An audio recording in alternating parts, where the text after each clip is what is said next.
Hello and welcome to the Daily Space. My name is Annie Wilson, and most weekdays the CosmoQuest team is here putting science into your brain. However, today is for Rocket Roundup. We've got a whole bunch of rocket launches to cover, so let's get to it, shall we? First up, on May 27th at 1838 UTC, the Starlink L-28 mission launched top Falcon 9 booster 1063 from Slick 40 at the Cape Canaveral Space Force Station in Florida. This was only the second flight for booster 1063, which successfully landed on the drone ship. Just read the instructions. If this seems like a low number of launches for a SpaceX booster, you're right. Starlink missions usually use boosters that have flown many times. Boosters are assigned to missions months before liftoff, and if something goes wrong, like the loss of a booster, there's a bit of a shuffle to make sure all missions have a booster. In this case, the loss of booster 1059 on the Starlink 19 mission back in February resulted in this booster being reassigned from the Double Asteroid Redirection Test mission for NASA, which has been delayed until November 2021.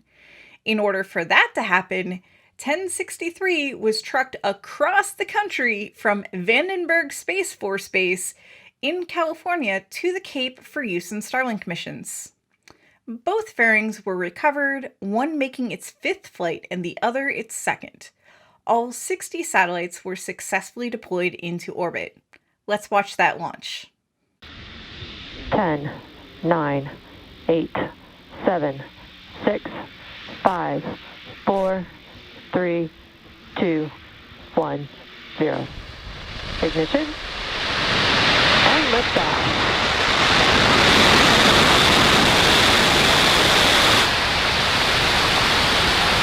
Vehicle is pitching downrange. And the landing. Stage 1, landing leg, deploy.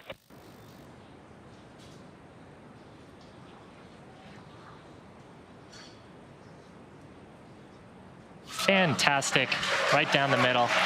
That's our 85th successful recovery, 100th, 18th successful launch of the Falcon 9. Next up, on May 28th at 1738 UTC, an Arianespace-operated Soyuz 2.1 Bravo frigate launched another 36 satellites for the OneWeb satellite internet constellation from Vostochny Cosmodrome in Russia. Low clouds obscured the rocket after only a few seconds of flight, so the webcast followed the rocket only briefly from the ground and then switched to the onboard cameras. Just under 4 hours after launch and several burns from the frigate upper stage, the satellites were deployed in 9 sets of 4, bringing the total number of satellites in the constellation to 218, or about 1/3 the total constellation. Here's the launch.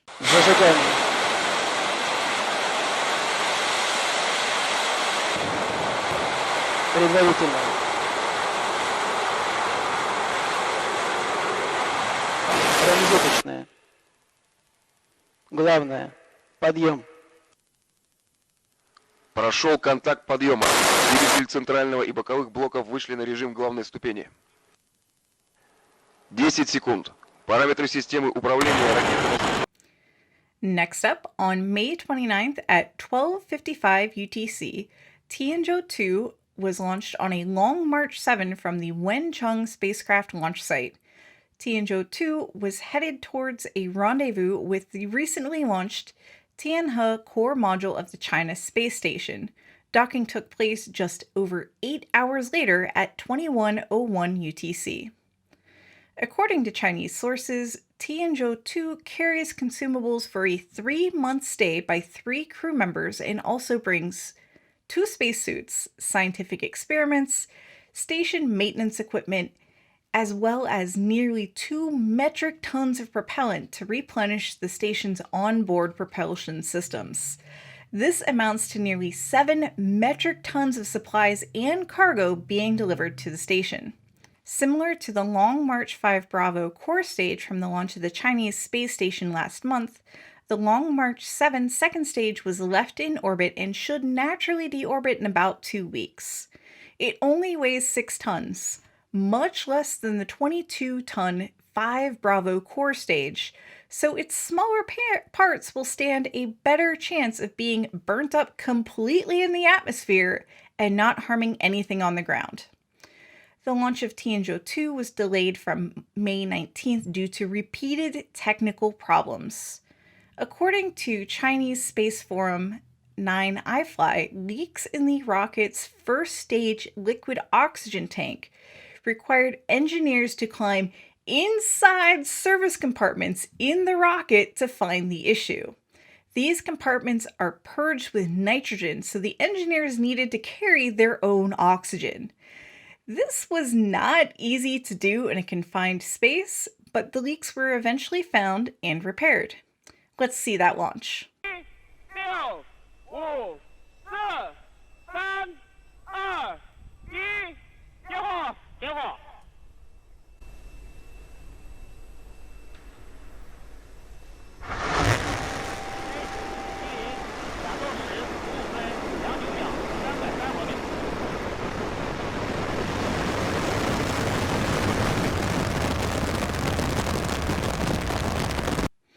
After a quick break, we'll be back with even more rocket launches. Don't go away.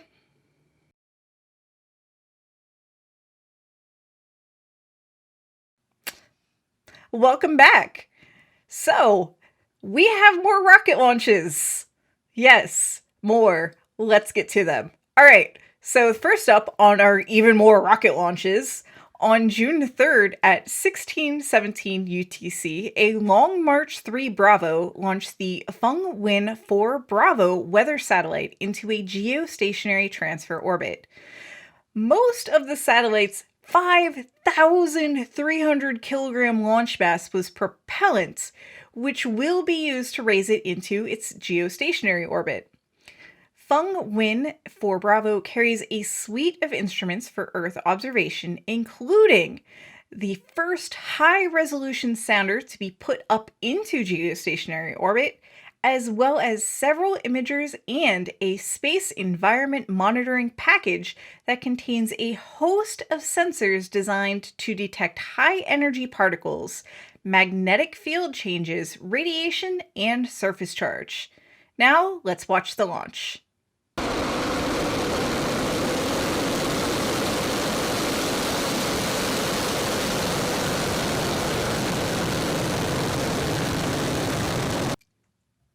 Next up, just a little over an hour later at 17:29 UTC, CRS-22 launched on a shiny new Falcon 9 booster, 1067. SpaceX threaded the needle between storms and was able to send the mission off on the first attempt. It successfully docked to the IDA-3 port on the ISS on June 5th at 9:09 UTC. CRS-22 is the second flight of the newly upgraded Cargo Dragon 2 and carries the first of 3 pairs of ISS roll-out solar arrays in its unpressurized trunk. These will be installed on the station's truss in front of the current solar panels, which will allow the new panels to use the current electrical channels on the station. The oldest panels on the station's truss are pushing 20 years in space, and the youngest are 12 years old. Their output has degraded over the years from their extended time in, well, space. The ISS needs more power for its future programs, including new commercial operations and the Artemis program. When all of the new panels are installed, power generation will be back to the amount provided by the 8 panels when they were new. In addition to the new solar panels, CRS-22 also carried a number of experiments for the astronauts to perform, including live animal experiments. One experiment, called Cell Science 04, tracks how tardigrade gene expression changes across multiple stressed-out generations. We know in humans that stress causes generational changes to our own biology. Experimenting with humans is discouraged, so itty-bitty, hard-to-kill tardigrade it is. researchers are exploring if and how the tardigrades adapt to the environment of space. The tardigrades arrived at the ISS frozen into two groups. One group will be thawed and active for only 1 generation, or 1 week, and then put back in the freezer. The other set will be active for 4 generations, 2 months, before also getting refrozen. All the tardigrades will eventually return to Earth, where their genomes will be sequenced and compared to pre-launch sequences to see what's changed. With luck, the tardigrades will give us insight into space-related health problems and facilitate the creation of countermeasures for human astronauts. To learn about the other animal experiment, one involving squid, visit our website, dailyspace.org. Another exciting experiment launched on the CRS-22 involves a butterfly IQ ultrasound, a small tablet-controlled commercial ultrasound unit. This common medical device will allow an astronaut to image the internal workings of their own body, including their internal jugular vein, the lungs, bladder, and kidneys. One of the strangely complicated parts of this research is the camera setup required to allow astronauts and technicians on the ground to work together. To make this happen, the tablet will have a camera pointed at its screen so the astronaut and the tech can both see the images. A second camera will provide a view of the crew member so folks can watch and help with the experiments. I feel like the astronaut in that story may count as another live animal experiment, and this next experiment, well, you can decide for yourself. As previously mentioned, Crew 2 is doing tissue-on-a-chip investigations. CRS-22 launched Kidney Cells 2, which will investigate the formation of microcrystals, commonly known as kidney stones. In this experiment, a small slide with cells will replicate the functions of a kidney and monitor how microcrystals behave in zero gravity. It's believed that this will lead to better therapies for prevention and treatment of kidney stones, which astronauts are particularly prone to because of dehydration and mineral loss that occurs in space.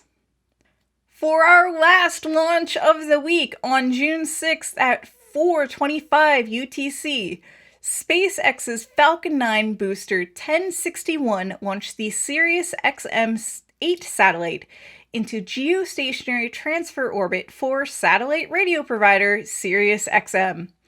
The fairings were brand new and successfully recovered from the water by SpaceX's Go Navigator. Booster 1061 successfully landed on the drone ship. Just read the instructions. Sirius XM-8 follows on the heels of Sirius XM-7, which failed shortly after launch in December 2020. Sirius XM-8 was delayed several months to make sure it wouldn't share its twin's fate. Both satellites used the proven L1300 bus that had previously worked over 100 times. This mission was sorely needed as Sirius XM's current satellites are aging, with XM3 and XM4 turning 16 this year. Blasting our radios requires a massive satellite. Sirius XM-8 uses a 9-meter diameter dish, which is taller than an average house, and the solar panels are longer than a 737 passenger plane's wingspan. Weighing in at almost 7 metric tons, Sirius XM-8 is one of the heaviest commercial satellites ever launched. After a 15-minute coast phase, the second stage restarted for a 1-minute burn to deliver the satellite into its geostationary transfer orbit. Let's watch the launch. 8, 7, 6, 5, 4, 3, 2, 1, 0. Ignition and liftoff.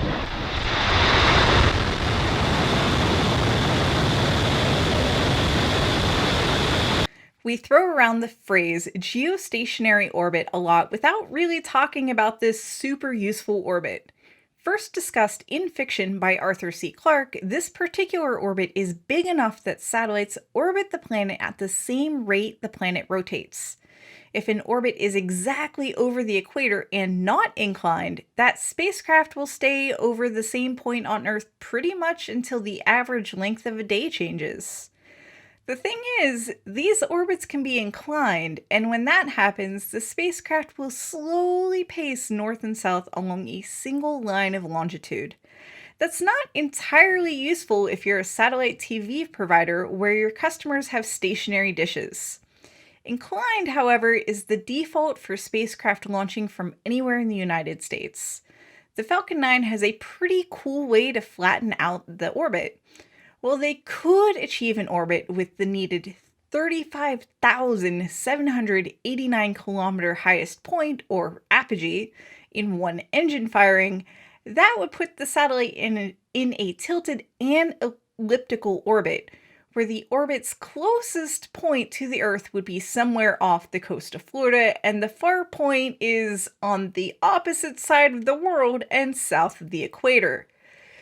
Fixing both the orbit's shape to make a circle and changing the tilt to align with the equator in different maneuvers would take a lot of fuel.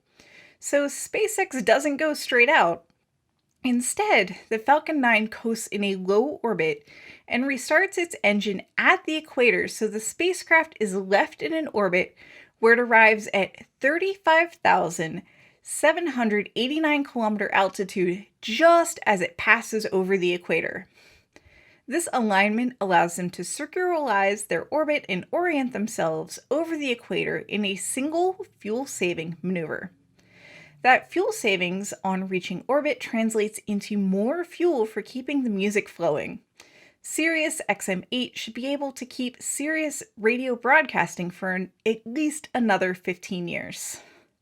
Alright, enough with the orbits. After a break, we'll bring you our This Week in Rocket History segment and the tale of Venera 9.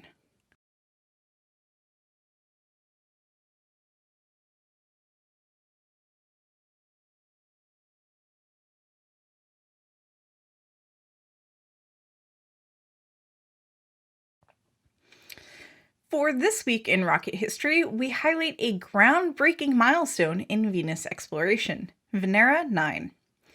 Venera 9 was launched on June 8, 1975 on a Proton K Block D heavy lift rocket from the Baikonur Cosmodrome Site 81. The spacecraft was much bigger than the previous Venera spacecraft, nearly 5 metric tons, and just like those earlier versions, it was a variant of a spacecraft originally designed for a Mars mission. Now, in the early days of uncrewed planetary missions, both the Russians and Americans launched pairs of probes during a planetary alignment. That way, if one of the probes failed, they would still have a chance at results with the other one. So both Venera 9 and Venera 10 launched in summer 1975. Both missions combined an orbiter and lander. The orbiters were designed to image the planet in different wavelengths and perform other observations after dropping off the landers, which were intended to reach the surface of Venus. On October 20th, 1975, Venera 9's 1.5 metric ton entry capsule separated from the orbiter. The orbiter then made a burn to avoid following the orbiter down to the surface of the planet and set up an orbital insertion. The capsule's entry speed into the atmosphere was just under 11 kilometers a second. At an altitude of 65 kilometers, a drogue parachute and a pilot parachute deployed to pull away the top of the heat shield. Shortly afterwards, the main chute was deployed, reducing velocity to 150 meters per second. The final set of parachutes, 4 massive canopy parachutes with a total area of 180 square meters, deployed, and the bottom of the heat shield was jettisoned.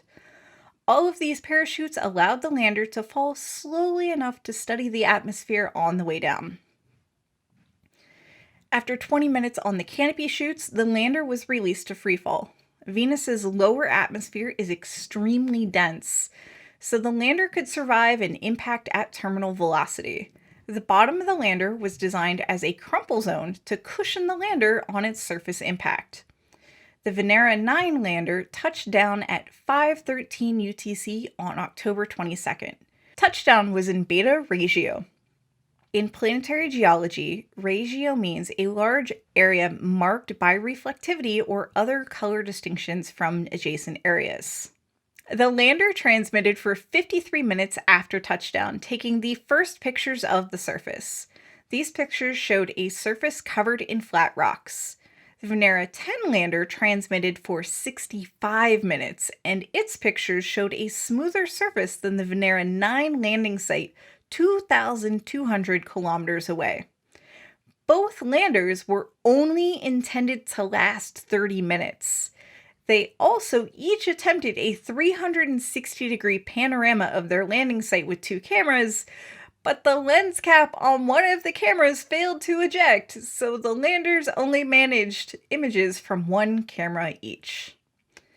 Both landers discovered that the rocks on the Venetian surface were closer to basalt than granite, contradicting a previous theory. For basalt-like rocks to form, lava must have erupted to the surface and cooled quickly. For granite-like rocks to form, magma would have cooled slowly under the surface and only been revealed after lots of erosion. What this means is that Venus had surface volcanism at some point in the past. Even though the Venera 9 and 10 landers only survived about an hour after touchdown, the mission continued high above the clouds, with their orbiters continuing to transmit data until mid-1976. Stay tuned for the stats and fact.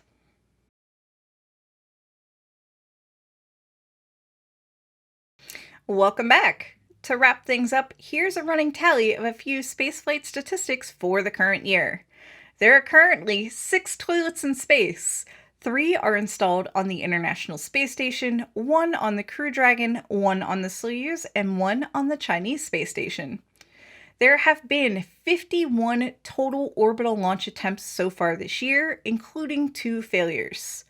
From those launches, humanity has put 1,144 satellites into orbit.